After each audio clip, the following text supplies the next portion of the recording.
So I hope you found that last video to be helpful relative to how breath can impact your body. And I want to back up and explain a little bit the triad of how you can change somebody's state. The triad's real simple if you want to write these down. The first one is change your physiology. So as I illustrated, if you're in the fetal position, your physiology is going to be small, it's not going to be big. So if you stand up, you breathe, you're changing your physiology. Secondly would be to change your focus. And I'll get into examples of these as well. Thirdly would be language. Language is easiest. I use it a lot to diagnose people when I can hear that they're having these challenges because the words tell me everything I need to know. And then that language creates a whole lot of permanence in the brain. So, but I want to go back to the change in physiology probably because it's the easiest illustration of how you can change somebody's emotional state. And obviously breathing was one illustration of that. So I want to give you another one. The next time you guys are in your office and you're over lunch or something, I want you to turn on music. And I want you to turn on music and I want you to start dancing. And the reason being is, first off, who dances in a dental office, right? It's a little bizarre, but yet it's fun. And one of the things we use a lot is dance.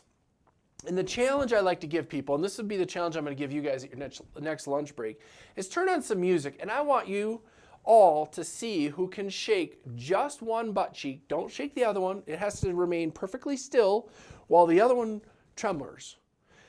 And you get to all judge each other and have some fun with it.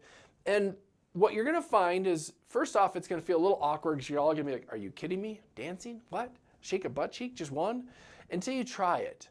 And then what you're going to find is you're going to bust out in laughter, having a good time with this. In fact, if you want, you can even hit pause right now and you can do this.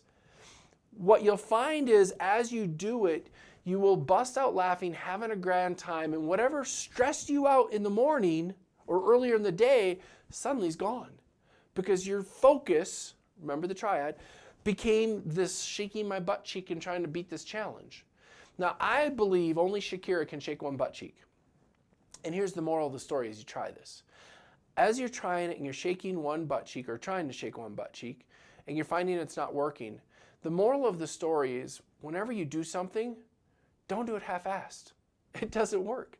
If you're going to do it, put it all into it and have some fun with it. And I think what you'll find is it's just a whole lot more fun. So as you're doing that, the physiology change, because I think it's biochemically impossible to be grumpy while you dance, right? If you are dancing, at some point, biochemistry is going to change. You're going to start laughing and having fun. So it's just another illustration of how change in physiology works. One of the other illustrations we'll use all the time from a coaching perspective, if somebody's sitting down and having a hard time with whatever the topic is, we'll ask them to stand up. We'll ask them to walk. We'll take them outside, get their heart rate up. Again, what it does is that change in physiology. I had a coach once in Columbus, Ohio. It was in January. The office manager was having a really hard time with whatever the conversation was. I don't even remember.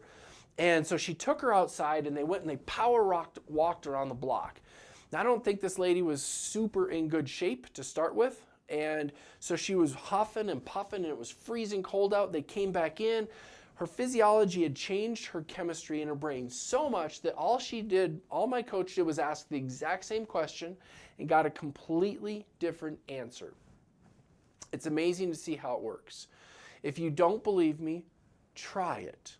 I realize all this sounds like insanity until you experience it. So if you're sitting there even thinking I'm nuts as you're listening to this, what I want you to do is hit stop. I want you to go power walk and then come back and pose yourself the same question that you've been trying to solve, whatever it might be, and you will find you will come up with way more creative solutions. Part of that reason for it, especially this walking or running is you're crossing the right-left sides of the brain, because one side of the brain is really logical, the other one's really creative, and when you start pounding the ground by walking or running, it crosses over the brain. It's sort of a mini version of EMDR. If you're not familiar with it, it's a counseling technique to access parts of the memory that have been buried for forever. And it breaks down across the brain barrier and helps you access different parts of your brain that you weren't able to.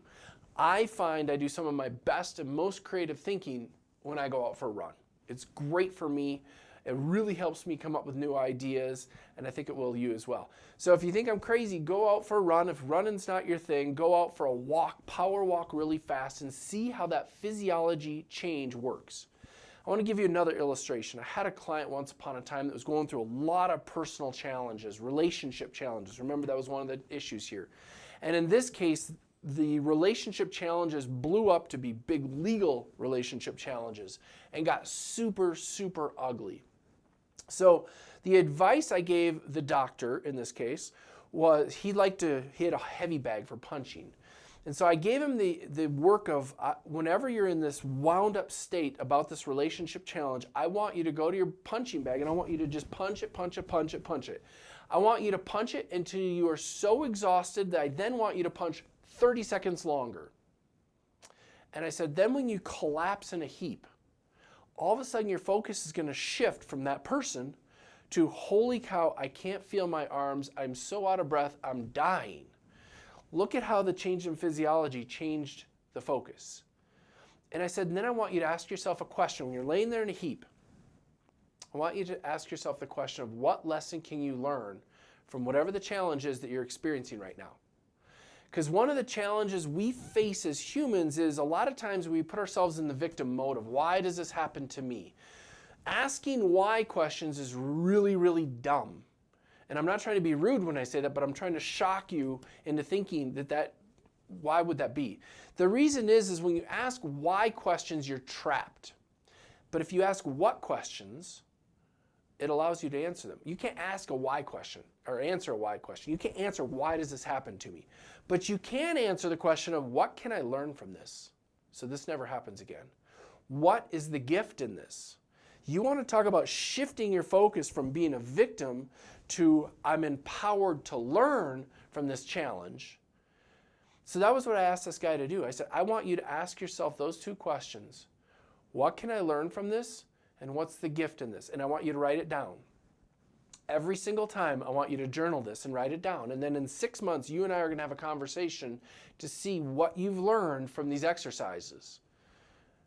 And the lessons learned were crazy for this person. And they will be for you as well.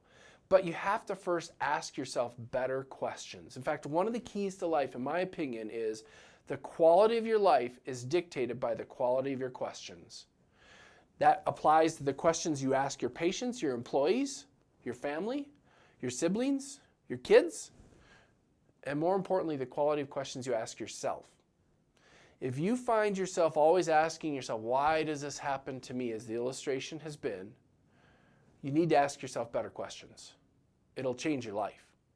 So I guess the takeaway from this one is, outside of the continued physiology change, as we go into the focus piece of the triad, probably one of the first things you can change is the quality of questions you ask and how you ask those questions.